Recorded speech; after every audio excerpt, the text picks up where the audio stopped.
अस्सलाम वालेकुम, this is me दुआ मिर्जा। नाज़रीन, आयशा अकरम की जब से वीडियो आई है तब से ही रोज नया एंगल, बल्कि हर लम्हा एक नई स्टोरी समझ आती है।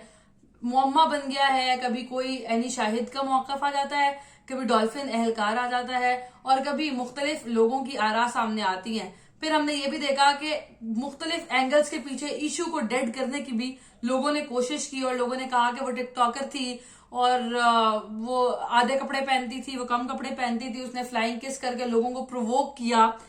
सारी बातें ठीक हो सकती हैं, लेकिन अगर कोई भी लड़की किसी भी हालत में, या कोई भी लड़का किसी भी हालत में, या कोई भी बूढ़ा किसी भी हालत में बाहर जाता है, तो किसी को यह हक नहीं पहुंचता कि वो उसके साथ ऐसे दरिंदगी का मुजाहरा करे।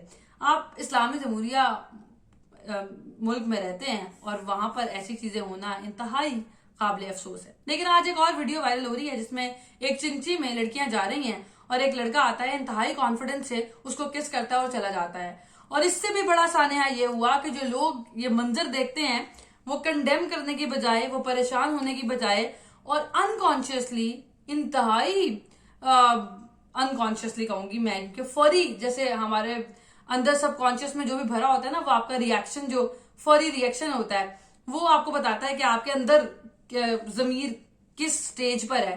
तो बहुत सारी आवाजें हमने ऐसे सुनी, जी ओए वाह क्या हो गया यार, चेक कर क्या किया उसने। तो ये जो जुमले थे ना, कि हम बताया इन जुमलों ने कि लोगों को बिल्कुल हैरानी नहीं हुई। लोगों ने शायद इतनी बड़ी कोई उनके लिए बात भी नहीं थी। लेकिन मैं इस डिबेट में नहीं जाऊंगी कि लड़की ने क्या पहना हुआ था, क्या नहीं पहना हुआ था। फिर मैं विक्टिम ब्लेमिंग पे नहीं आऊंगी। मैं आपको एक इशू बताना चाहती हूँ, जरा नोट कीजिए। कोई रेप केस की वीडियो वायरल होती है तो हर रोज नया रेप केस सामने आना शुरू हो जाता है। डकैती की वीडियो वायरल होती है तो पता चलता है बैक टू बैक डकैतियां शुरू हो गई। राजधानी की वीडियो आती है, पता चलता है बैक टू बैक और एक और वाकया होगा, एक और वाकया होगा, एक और वाकया होगा। नाज़रीन, बात यह है कि तमाम तरह के क्राइम हमारी सोसाइटी में पैरेलल चल रहे होते हैं। जिस चीज को हम हाईलाइट करते हैं हमें पता चलता है कि ये तो बहुत ज्यादा हो रहा है, लेकिन हम चूंकि ये कहते हैं कि शायद ये इशू इतना इंपॉर्टेंट नहीं है। आप आज डोमेस्टिक वायलेंस पे बात करना शुरू करें, कोई एक स्टोरी उठा लें डोमेस्टिक वायलेंस की, कल आपको पता चलेगा कि लाहौर में 6 और वाकयात हुए थे डोमेस्टिक वायलेंस के। तो हर कैटेगरी का क्राइम पैरेलल तरीके से हो रहा है, लेकिन हम आंखें बंद किए होते हैं, इसलिए हमें उसकी इंटेंसिटी का अंदाजा नहीं होता। चूंकि हम रिपोर्ट कर रहे होते हैं डेली, तो इसलिए मैं बड़े वसूख से ये बात कह रही हूँ। अब ये इंतहाई अफसोसनाक बात है, लेकिन यहाँ पर मैं आपको ये भी बताती हूँ कि जब ईद के दिन करीब आते हैं और चांद रात से 2 दिन पहले और ईद के दूसरे दिन तक यही रोज वाकयात होते हैं। जब कोई खवातीन या लड़के इवन जा रहे होते हैं शॉपिंग करने, अपनी फैमिलीज के साथ होते हैं, भाई ने बहन का हाथ जोर से पकड़ा होता है कि वो इधर उधर ना जाए और वो उसको सेव कर सके, और पता चलता है कि पीछे से एक लड़का गुजरा और उसने उसकी बैग पर हाथ लगा दिया। लेट मी टेल यू, एक इंसिडेंट मेरे साथ हुआ पिछली सर्दियों में। मैं बाइक चला रही थी, चलती हुई बाइक पर मेरे पीछे मेरी बहन बैठी हुई थी। रात के तकरीबन 8 बजे का वक्त था। इशा के बाद मैं घर आ रही थी अपनी सिस्टर को लेकर, और एक शख्स ने चलती हुई बाइक पर मुझे यहां से नोचने की कोशिश की। वो फॉर्चुनेटली मैंने एक जैकेट पहनी हुई थी स्लीवलेस, जिसकी वजह से वो जैकेट उसके हाथ में आ गई। लेकिन वो ट्रॉमा मैं आज के दिन तक नहीं भूली। मैंने जैसे ही ये वीडियो देखी चिंची वाली, मुझे फौरी वो वाकया दोबारा ताजा हो गया और मुझे याद आ गया। तो ये वाकयात तो हर रोज होते हैं। ये वाकयात तो हमारी सोसाइटी में इस कदर बढ़ चुके हैं कि ना यहाँ पर शर्म रह गई है, ना किसी को ये फर्क पड़ता है कि यार हम ये क्या कर रहे हैं। राह चलती हुई लड़की को हाथ पकड़ लेना, राह चलती हुई लड़की के टांग पे हाथ लगा देना। छोटी छोटी बच्चियां ट्यूशन जा रही हैं, मैंने खुद देखा है। लड़के उस गली से गुजर रहे होते हैं तो उस बच्ची को वैसे टच कर जाते हैं। मुझे समझ नहीं आता।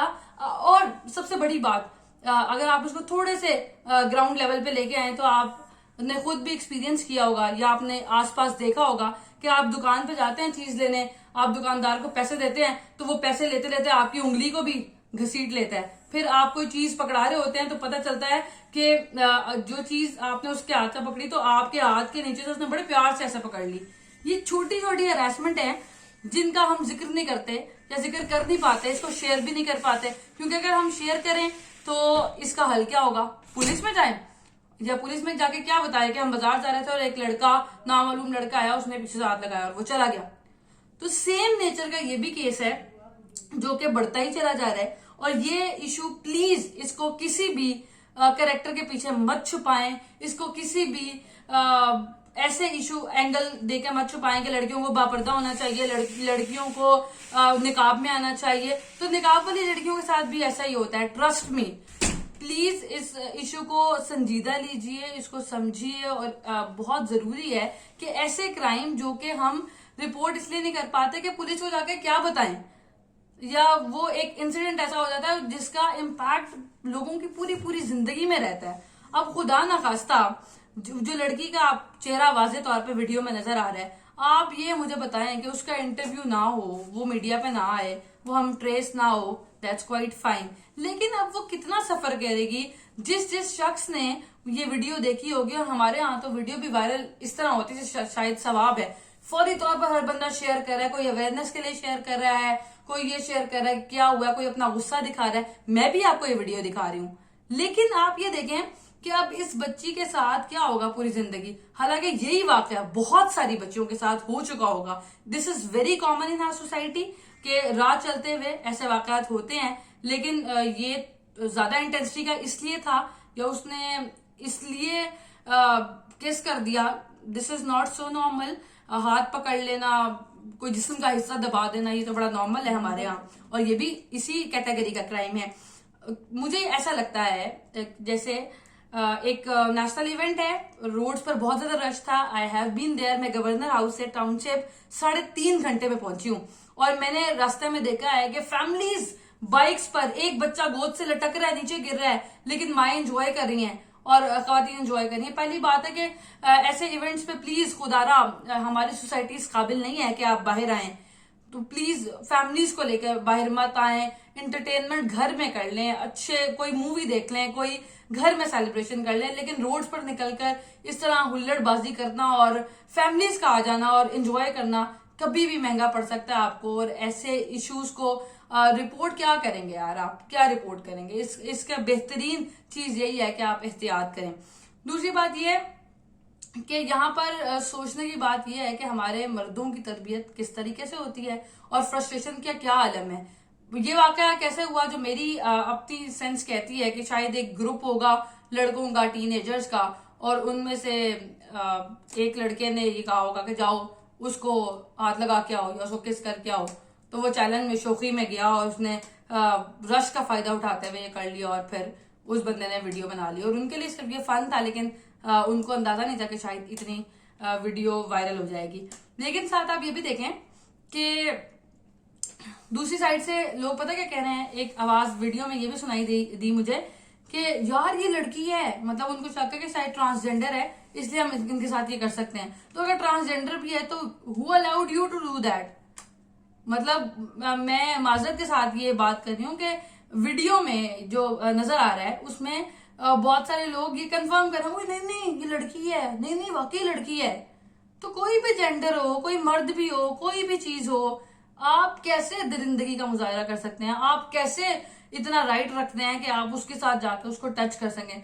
तो प्लीज इस बात को समझिए, इस इश्यू को समझिए, और इस पर कड़ी से कड़ी सजा होनी चाहिए। इसको बिल्कुल इग्नोर नहीं किया जाना चाहिए, और कोई ऐसा मैकेनिज्म होना चाहिए, कोई ऐसी हेल्पलाइन होनी चाहिए कि अगर किसी भी लड़की के साथ कोई ऐसा इशू हो, बिकॉज जाहिर है पुलिस के लिए बड़ा मुश्किल होता है, और पुलिस कहती है कि प्रूफ लाएं। मतलब अगर आप ये सोचेंगे इसकी एफआईआर करवाएंगे तो आप कैसे वो प्रूव करेंगे कि आपको किसी ने टच किया है? तो ये मुआशरती तरबियत इसमें बहुत जरूरी है। सबसे पहले लीगल पॉइंट ऑफ व्यू से पहले जरूरी है कि हम अपना एहतसाब करें, अपने बच्चों को देखें और अपने बच्चों को प्लीज समझाएं ये बात कि जो फ्रस्ट्रेशन है इसको कम करें, इसका क्या तरीका होगा। ये साइकेट्रिस्ट होने चाहिए, काउंसलिंग होनी चाहिए गवर्नमेंट लेवल पे। यहाँ पर लेट मी क्लियर यू के हमारे यहाँ ये भी बहुत ज्यादा होता है कि किसी ने अगर कोई मेंटल हेल्थ की एड लेनी है तो अफोर्डेबल ही नहीं है। हमारे साइकेट्रिस्ट इतना महंगे हैं, यहाँ पे बुखार की दवाई तो 50 रुपए में मिल जाती है किसी भी डिस्पेंसरी से, लेकिन अगर आपने साइकेट्रिस्ट के पास जाना है तो आपको जेब में 5,000 रुपए होने चाहिए। तो इसकी एक्सेस अगर गवर्नमेंट इजी कर दे तो शायद मुझे लगता है कि मेंटल हेल्थ की एड लेने के लिए या साइकोलॉजिकल इश्यूज को एड्रेस करने में थोड़ी मदद मिलेगी। और यहाँ पर सारा मसला इमोशनल इंटेलिजेंस का है, वो किस कदर वीक होती जा रही है, इस पर हमें बात करनी होगी। एक्सपर्ट्स को बैठना होगा और ये सोचना होगा कि लोगों की इमोशनल इंटेलिजेंस को स्ट्रेंथन करने के लिए क्या हिकमत अमली बनाई जा सकती है। अपने आराज से लाजमी मुझे आगाह कीजिएगा, जितना भी कंडेम किया जाए इन वाकयात को कम है। और जो लोगों मेरी बातें सुनकर या मेरे पॉइंट ऑफ व्यू सुनकर जिन जिन के जहन में वो तमाम वाकयात आए हैं जो आपने कभी देखे हैं या एक्सपीरियंस किए हैं, मैं उनके साथ भी इज़हारे यकजहती करती हूँ और उनको ये भी कहती हूँ कि वो सबसे बड़ा रोल ये प्ले कर सकती हैं कि उनके घर में जो मर्द हैं उनकी वो तरबियत अच्छी करें, और उनको अगर भाई हैं, बेटे हैं, छोटे बच्चे हैं तो उनको ये समझाएं कि ये कितना बड़ा जुर्म है, ये कितना बड़ा गुनाह है और इसकी सजा या इसकी तलाफी मुमकिन नहीं है।